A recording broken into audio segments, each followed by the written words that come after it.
Hi friends, welcome back to our channel. Hi అండి. మనం last దాంట్లో అయితే మనం అయితే గత డిఎస్సీలో అడిగిన ప్రశ్నలు ప్లస్ మనం దీంట్లో అయితే చూసాం పక్షుల్లో వాటిలో కంటిన్యూషన్ బిట్స్ అండి మనకి. నెక్స్ట్ మనకి ఇప్పుడు వచ్చేసి సూక్ష్మజీవ ప్రపంచంలో కొన్ని ఇంపార్టెంట్ అనమాట. మనకి చాలా చాలా వెరీ వెరీ ఇంపార్టెంట్ అండి ఇవి. సూక్ష్మజీవ ప్రపంచంలో వాటి రూపాంతరాలు రకాలు చూద్దాం. మానవుని కంటికి కనిపించని చిన్న జీవులను సూక్ష్మజీవులు అంటారు. కొన్ని సూక్ష్మజీవులను ఎలక్ట్రాన్ సూక్ష్మదర్శనం ద్వారా మాత్రమే చూడగలము. సూక్ష్మదర్శిని జీవిని 1,00,000 రెట్లు పెద్దవిగా చూసి చూపుతుంది అనమాట. సో ఫ్రెండ్స్, చూసారు కదా, ఇది సూక్ష్మజీవులు, వైరస్లు, బ్యాక్టీరియాలు, ప్రోటోజోవన్లు, శైవలాలు, శిలీంధ్రాలు. క్రీస్తుపురం 1674 సంవత్సరంలో 1674లో ఆంథోనీ వాన్ లువెన్హుక్ సూక్ష్మజీవులని ఉనికిని కనుగొన్నారు. ఇంపార్టెంట్ ఇది. సూక్ష్మజీవులు ఏకకణ జీవులు. సూక్ష్మజీవులు ఏకకణ జీవులు. వాటి కణాలు కొద్దిగా జీవపదార్థం జన్యుపదార్థం కలిగి ఉంటాయి. ఈ కణాల్లో కేంద్రకం ఉండదు. సూక్ష్మజీవుల కణాలలో కేంద్రకం అనేది ఉండదండి. ఇది ఇంపార్టెంట్ మనకి. నెక్స్ట్ కావున వీటిని కేంద్రక పూర్వజీవులు అంటే ప్రోకారియోట్స్ అంటారు. కొన్ని సూక్ష్మజీవుల్లో కణద్రవ్యం, హరితద్రవ్యములు మొదలు ఉంటాయి. వీటిని మాత్రం నిజ కేంద్రకం ఉంటుంది, కణద్రవ్యం ఉంటుంది, హరితద్రవ్యం ఉంటాయి. వీటిని నిజ కేంద్రక జీవులు. డిఫరెంట్ చూసుకోండి ఫ్రెండ్స్. కేంద్రకం ఉండని జీవులను కేంద్రక పూర్వజీవులు, కేంద్రకము, కణద్రవ్యం, హరితద్రవ్యం ఉండే జీవులను నిజ కేంద్రక జీవులని పిలుస్తారు. అంటే యూకారియోట్స్ ప్రోకారియోట్స్ డిఫరెంట్ చూసుకోవాలి మనం. ఇక్కడ కంపల్సరీ బిట్ అనేది వస్తుంది. కొన్ని జీవులు తమ ఆహారాన్ని స్వయంగా తయారు చేసుకోలేవు. ఇవి వేరే జీవులు ఆధారపడతాయి. వీటిని పరపోషిత జీవులని పిలుస్తారు.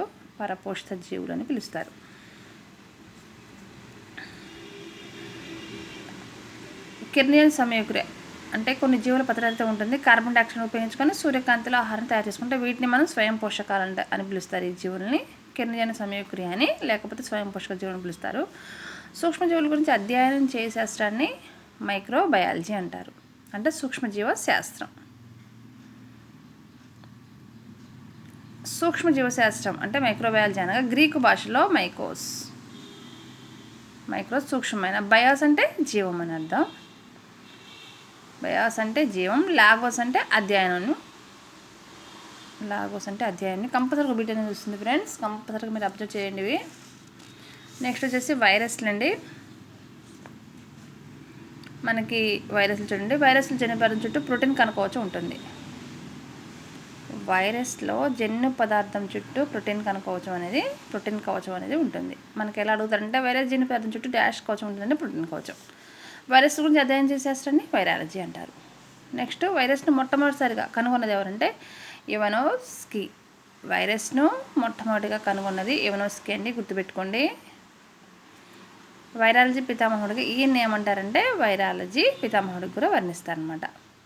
వైరస్ అనే పదాన్ని మొట్టమొదటిగా ఉపయోగించినది ఎవరు? బైజరింగ్ అండి. మొట్టమొదటి వైరస్ని కనుగొన్నది ఇవనోవ్స్కీ. వైరస్ అనే పదాన్ని మొట్టమొదటిగా ఉపయోగించినది బైజరింగ్. వైరస్ శ్రేణువులను వీరియన్లు అని పిలుస్తారు.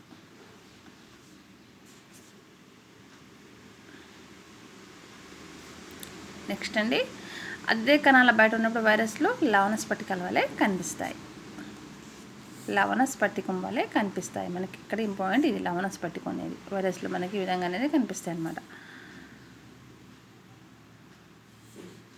నెక్స్ట్ వచ్చేసి వైరస్లు అండి. వాటి యొక్క సౌష్టం అంటే వాటి ఆకారం ఎలా ఉంటుంది అంటే టీఎంఈ వైరస్లు సర్పిలాకారపు సౌష్టం కలిగి ఉంటాయి. ఎడ్నో వైరస్లు ఘనాకార సౌష్టం. మనకి అడుగుతారంటే టీఎంఈ వైరస్లు ఏ సౌష్టవాన్ని కలిగి ఉంటాయంటే సర్పిలాకార సౌష్టవం. ఎడెనో వైరస్లు ఏ సౌష్టవ ఆకారాన్ని కలిగి ఉంటాయంటే ఘనాకార సౌష్టవం. T1 T2 బ్యాక్టీరియా ఫేజ్లో బైనర్ సౌష్టవం కలిగి ఉంటాయి. ఇవి మనకి ఇంపార్టెంట్ అండి.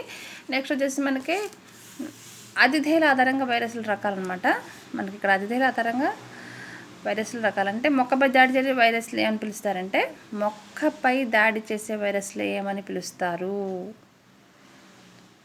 ఫైటోఫేజ్లు. జంతువులపై దాడి చేయ వైరస్లను జూఫేజ్లు.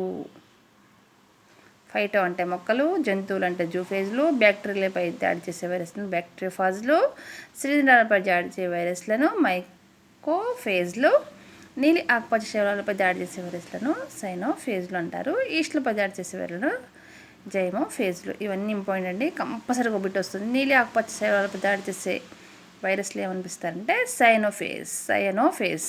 ఈస్టులపై దాడి చేసే వైరస్లను జైమోఫేజ్లు అని పిలుస్తారు.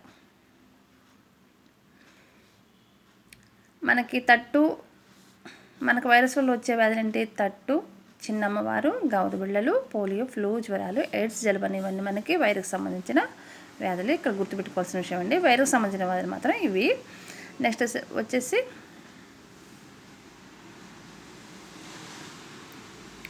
వైరస్ల వర్గీకరణ.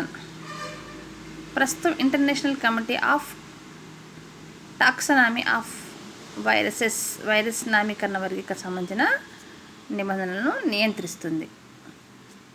నెక్స్ట్ వచ్చేసి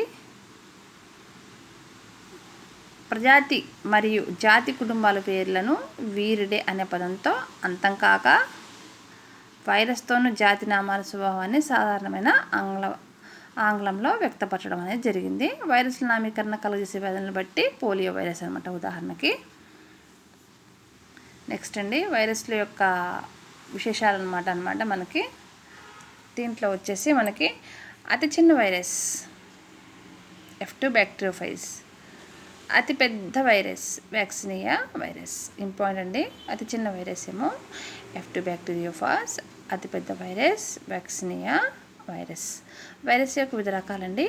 దండాకారం వైరస్కు ఉదాహరణ టొబాకో మొజాయిక్ వైరస్. దీర్ఘచతురస్రాకారంకి వైరస్కి ఉదాహరణ వ్యాక్సినియా వైరస్. బహుభుజాకృతి వైరస్కి ఉదాహరణ అడినో వైరస్. గోళాకారం వైరస్కి ఉదాహరణలు పోలియో వైరస్. తోకకప్ప ఆకారానికి ఉదాహరణ బ్యాక్టీరియోఫాజ్. బుల్లెట్ ఆకారానికి ఉదాహరణ రాబ్డో వైరస్. ఇవి మనకి ఇంపార్టెంట్ అండి. వైరస్ల యొక్క ఆకారాలు కూడా మనకి కంపల్సరీగా వస్తాయండి. డిఎస్సిలో మాత్రం పక్కా బిట్ వస్తుంది. నెక్స్ట్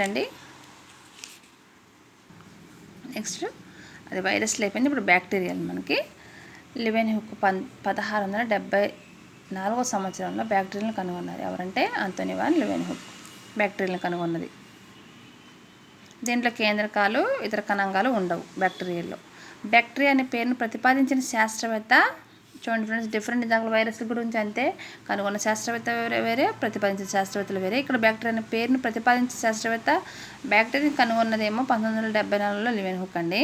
బ్యాక్టీరియా అనే పేరును ప్రతిపాదించిన శాస్త్రవేత్త ఎహరెన్బర్గ్ అనమాట. ఎహరెన్బర్గ్ గుర్తుపెట్టుకోవాలండి ఇది మాత్రం. నెక్స్ట్ వచ్చేసి బ్యాక్టీరియా అధ్యాయాన్ని బ్యాక్టీరియాలజీ అంటారు. బ్యాక్టీరియాల అధ్యాయాన్ని బ్యాక్టీరియాలజీ అంటారు. బ్యాక్టీరియాలజీ యొక్క పితామహుడు ఎవరంటే లూయి పాశ్చర్. నెక్స్ట్ వచ్చేసి బ్యాక్టీరియాల యొక్క మనకి వీటి యొక్క ఆకారాలు ఎలా ఉంటాయంటే చూద్దాం. బ్యాక్టీరియా యొక్క పరిమాణం జాతిని బట్టి మారుతూ ఉంటుంది అన్నమాట. బ్యాక్టీరియా 0.2 నుంచి 0.5 మిల్లీమైక్రాన్స్ ఉంటాయండి. చూసుకోండి. పొడవులోనేమో 0.5 నుంచి 1.0 మిల్లీమైక్రాన్స్ వరకు వెడల్పులోనూ ఉంటాయి. ఇవి చూసుకోండి మైక్రాన్స్ అనేది ఎంతెంత అనేది పొడవు వెడల్పులో కూడా కంపల్సరీగా మనకి అడుగుతారు. నెక్స్ట్ వచ్చి బ్యాక్టీరియాలో ఆకారాలు అంటే ఆకారం వాటి యొక్క పేరు అంటే గోళాకారంలో కోకై. సాగి ఉన్న దండాకారంలో గల బ్యాక్టీరియాలకు ఉదాహరణ వాటి యొక్క పేరు బ్యాసిల్లస్. సర్పిలాకార దండాలకు ఉదాహరణ స్పెర్పిల్లం. కామ ఆకారం అంటే విబ్రియో. ఇది మనకి లాస్ట్ డేస్లో అడిగారండి. కామ ఆకారం విబ్రియో ఇంపార్టెంట్, ఇది వెరీ వెరీ ఇంపార్టెంట్. అదేవిధంగా ఆకారం ఆధారంగా బ్యాక్టీరియా పేర్లండి. ఎక్సరిసియా కోలై దండాకారం, రైజోబియం దండాకారం అంటే వేరు బిడుపల్లో ఉన్నప్పుడు ఉంటుంది అనమాట. ఇపులోఫిసియస్ ఫిషర్సోని దండాకారం. థియో మార్గరీటా నమీబియాన్సిస్ స్ట్రెప్టోకోకస్ గోళాకారం అంటే గొలుసుల రూపంలో ఉంటుంది. స్పైరోకిటా సల్పిరాకారం, క్రిస్టిస్పైరా సల్పిరాకారం. బెట్టియాటా పోగు లేదా తంతు అంటే పొడుగాటి గొలుసుల రూపంలో ఉంటాయి ఆకారంలో. అజిటోబ్యాక్టీరియస్ బహురూపం, సూక్ష్మమైన దండాకారం, పొడుగాటి దండాకారం, దీర్ఘవృత్తాకారంలో లేదా సూక్ష్మమైన దండాకారంలో గొలుసులు ఉంటాయి. ఆక్స్పైరెల్లం మ్యాగ్నెటో టాక్టికమ్ స్పైరిపులాకారం. లాక్టోబాసిల్లస్ దండాకారం. రోడోస్పైరెల్లం స్పైరిపులాకారం. థయోబాసిల్లస్ థయో ఆక్సిడెన్స్ దండాకారం. థయోబాసిల్లస్ ఫెర్రో యాక్సిడెంట్స్ దండాకారం, బ్యాసిల్లస్ ఆంథ్రసిస్ దండాకారం, విబ్రియో టెటానస్, విబ్రియో కలరే కామాకారం. ఇది మనకు చాలా ఇంపార్టెంట్. ఇది డిప్లోకోకస్ న్యూమోనియా ఏకారం గోళాకారం అండి. ఇది కూడా ఇంపార్టెంట్. ఇవన్నీ ఇంపార్టెంట్ మనకి, కంపల్సరీ చూసుకోండి. ఒక బిట్ అనేది వస్తుంది. డిప్లోకోకస్ డిసెంట్రీ దండాకారం, బ్యాసిల్లస్ మెగాథెరియం దండాకారం, మైక్రోకోకస్ గోళాకారం, మిథునోకోకస్ గోళాకారం, మిథునోబాసిల్లస్ దండాకారం, బాసిల్లస్ తురింజియన్స్ దండాకారం. చూసారు కదా, వీటి యొక్క ఆకారంలో వీటి యొక్క ఆధారంగా బ్యాక్టీరియా యొక్క పేర్లు అనేది ఈ విధంగా ఉంటాయండి. సో కంపల్సరీ వీటిని మాత్రం మీరు మాత్రం నెగ్లెక్ట్ చేయొద్దు. డిఎస్సిలో మనకు కంపల్సరీగా వీటిలో మార్క్స్ అనేది మనం కంపల్సరీగా వస్తాయి అన్నమాట మనకి. నెక్స్ట్ ప్లాస్మిడ్స్ గురించి కొన్ని, నెక్స్ట్ బ్యాక్టీరియా యొక్క పోషణ, వీటన్నిటి గురించి మనం చూద్దాం. సంయుగ్మనాలు కూడా లెజెంబర్గ్ టాటమ్, ఇవన్నీ నెక్స్ట్ వీడియోలో మళ్ళీ చూద్దామండి. సో ఫ్రెండ్స్, మరి ఇలాంటి వీడియోస్ కోసం please like, share and subscribe friends.